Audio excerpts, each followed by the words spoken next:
Bismillahirrahmanirrahim. Assalamualaikum warahmatullahi wabarakatuh. Sebelumnya izinkan saya memperkenalkan diri. Nama saya Fauziana Izati MSN. Saat ini saya bertugas sebagai dosen di program studi Kriya Seni Institut Seni Budaya Indonesia Aceh. Saya mulai bertugas di ISBI Aceh dari tahun 2019, dan dari tahun 2019 saya sudah mengampu beberapa mata kuliah, diantaranya Tata Rias Nusantara.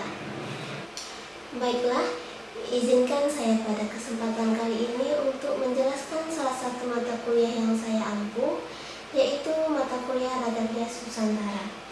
Mata kuliah ini diampu oleh 2 orang dosen program studi Kriya Seni dan memiliki bobot sebanyak 3 SKS.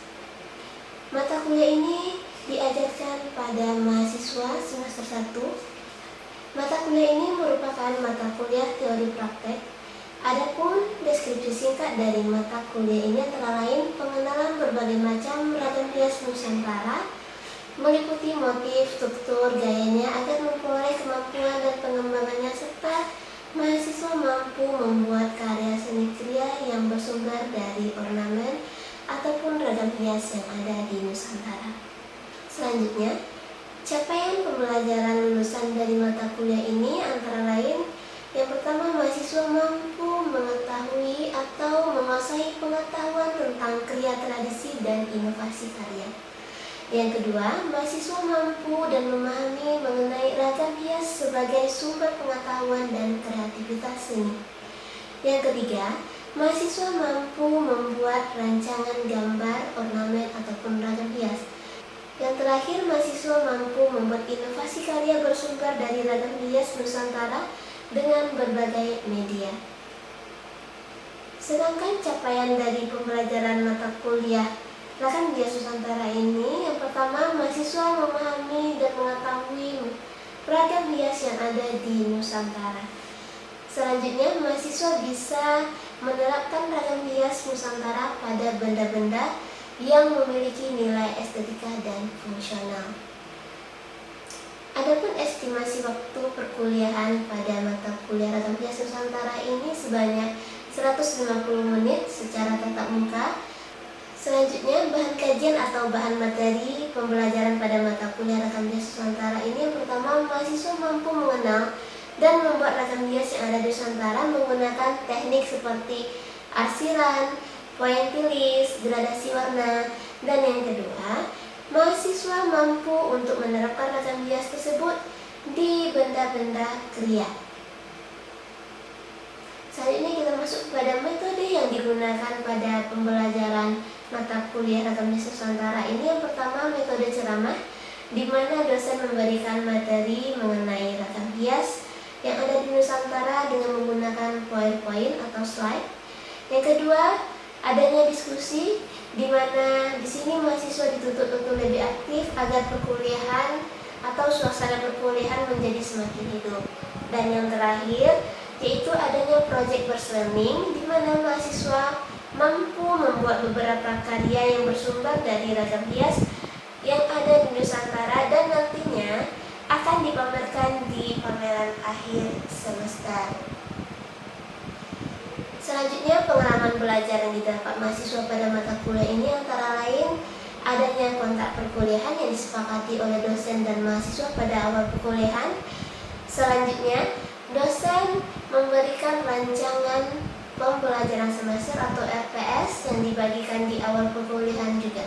Adapun sistem penilaian pada mata kuliah ini menggunakan bobot, diantaranya absensi sebanyak 5%, kuis sebanyak 5%, penugasan atau tugas sebanyak 25%, ujian mid semester 30%, dan ujian akhir semester sebanyak 35%. Baiklah, pada kesempatan ini izinkan saya untuk menampilkan video pembelajaran yang dilakukan di ruang kelas program studi Kriya Seni ISBI Aceh. Terima kasih. Wassalamualaikum warahmatullahi wabarakatuh. Bismillahirrahmanirrahim. Assalamualaikum warahmatullahi wabarakatuh. Selamat pagi. Sebelum kita mulai aktivitas perkuliahan, Ibu absen dulu. Satu, Aman Faza Tarik, Ernia Asmita,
ukiran yang terinspirasi dari nama tumbuh-tumbuhan. Jadi terinspirasinya sebuah motif dari tumbuh-tumbuhan itu merupakan proses stilisasi, ya, proses stilisasi yang dilakukan oleh orang dahulu sehingga menciptakanlah sebuah motif yang akan diterapkan di berbagai objek seperti kain tenun, ya, karena di Sumatera Barat juga sangat kental dengan budaya menenunnya, ukiran dan lain sebagainya. Oke, nah ini salah satu contoh ukiran yang berasal dari tumbuh-tumbuhan. Ya, yang kedua, ini ukiran itik tulang batang yang berasal dari atau terinspirasi dari nama hewan. Itik itu adalah itik, tulang batang itu adalah tulang waktu sore. Jadi gimana kita melihat tingkah laku hewan itik yang berjajar di sawah untuk kembali ke kandangnya yang beraturan, ya, ini digambarkan dalam satu motif secara beraturan. Oke ya. Dan kita lanjut. Yang ketiga, nah, ukiran limpape sebagai ukiran yang terinspirasi dari nama benda dalam kehidupan sehari-hari.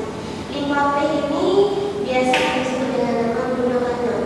Ya, gunung ganong adalah limpape rumah tenggadang. Jadi mereka itu mempunyai kedudukan yang sangat tinggi di Minangkabau. Jadi itu merupakan sebuah sebutan dari wanita Minang, di mana semua wanita Minang itu akan menjadi limpape di rumah tenggadang. Ya, mereka di sana dituntut untuk mengajarkan ilmu, adat istiadat, budaya, agama kepada anak-anaknya.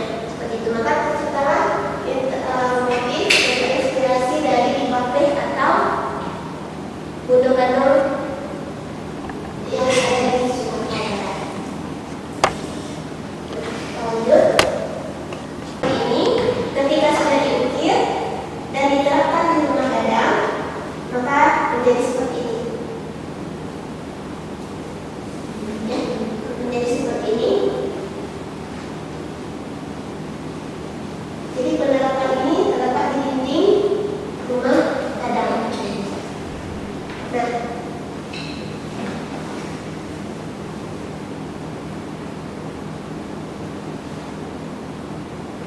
Nah, kita lanjut. Karena ini mata kuliahnya mata kuliah praktek, maka kemarin itu sudah kasih tugas, ya, untuk mencari atau membuat sebuah alat hias Minangkabau yang berasal dari daun kulit-kulit atau daun kulit dengan ketentuan kertas A3 ukuran 25x25 dan 3 teknik arsir.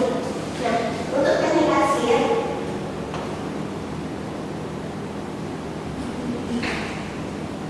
ini dia ya, daun modi, daun kulit.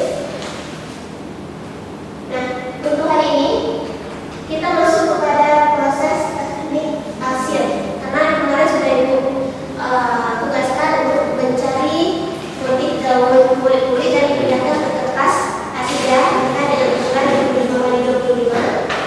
Sekarang kita masuk kepada bagaimana sih cara mengarsir sebuah motif atau ornamen. Sebelumnya boleh pinjam satu buku yang ambil ya.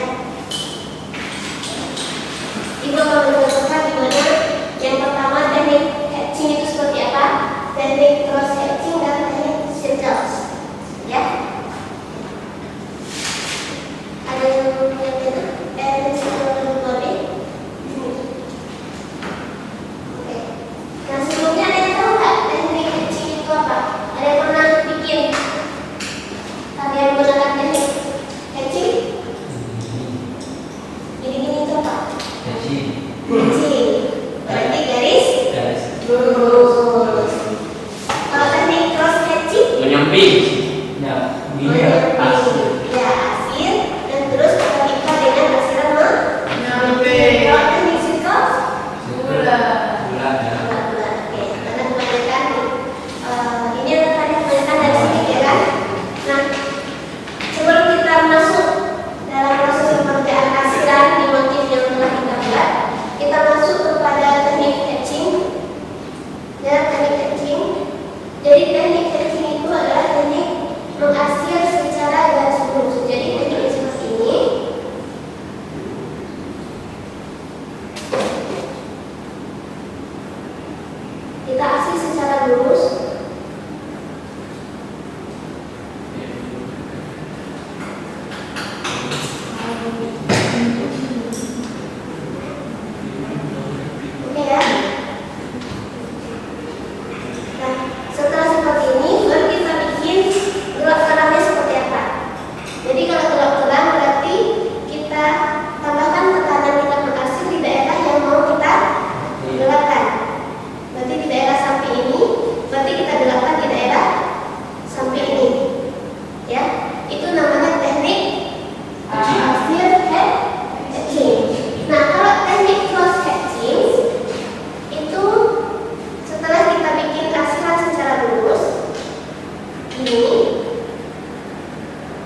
bulat-bulat, bulat.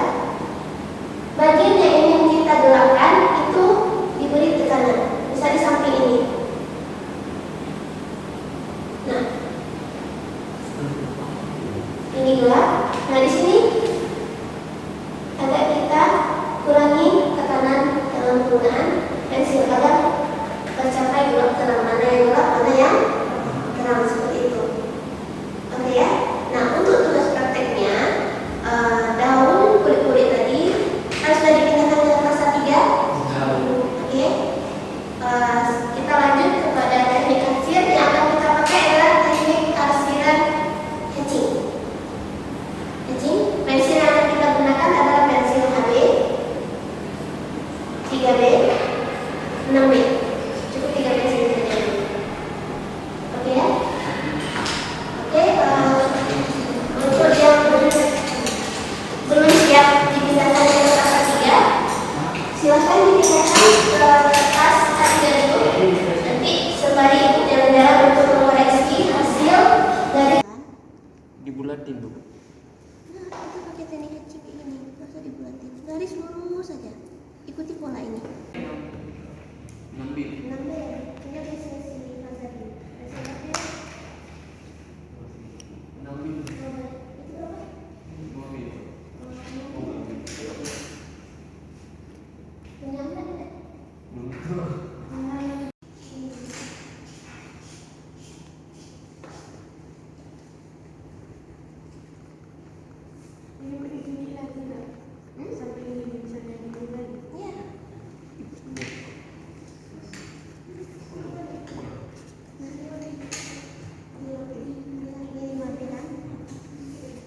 Jadi bu di tengahnya yang terang. Iya, di tengah. Itu dulu semua kali.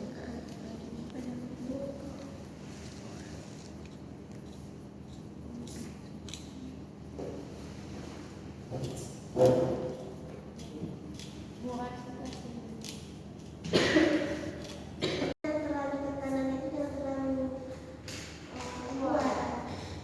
Kita harus bikin gradasi seperti ini loh.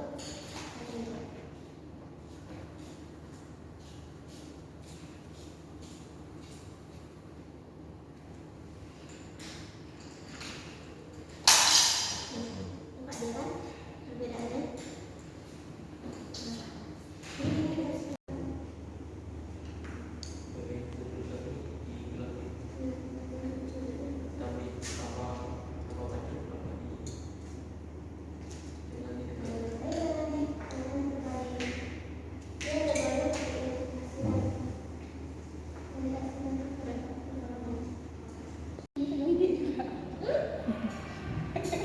Nah, mana dia yang kita bikin? Ini bu, dari kebalik ini kan. Iya, Kata ini. ini kemarin.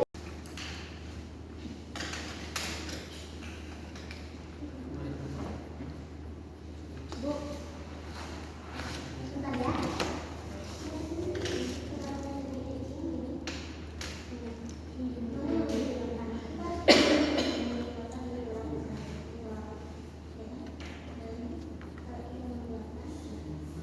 HP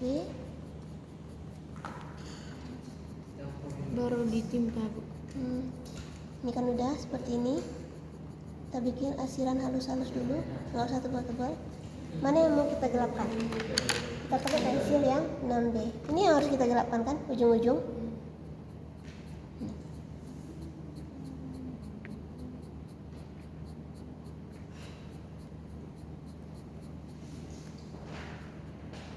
Kalau yang ini bu gelap semua. Enggak, ini nggak gelap semua. Misalkan ini yang mau di.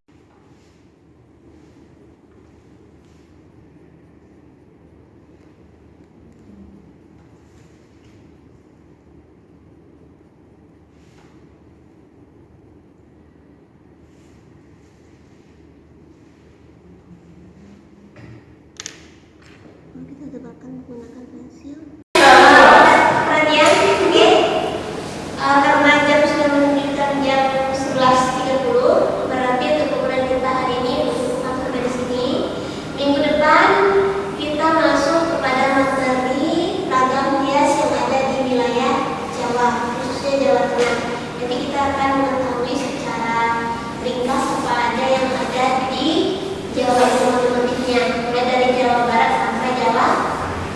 Saya harap minggu depan sudah ada bahan untuk kita diskusikan. Ini motif apa ya. Sembari tetap membawa HPS, gambar, pensil, penghapus dan lain sebagainya. Oke? Untuk tutorial kita hari ini cukuplah sekian ini. Mohon maaf bila ada salah-salah dalam penyampaian. Wa akhiri dari Assalamualaikum warahmatullahi wabarakatuh.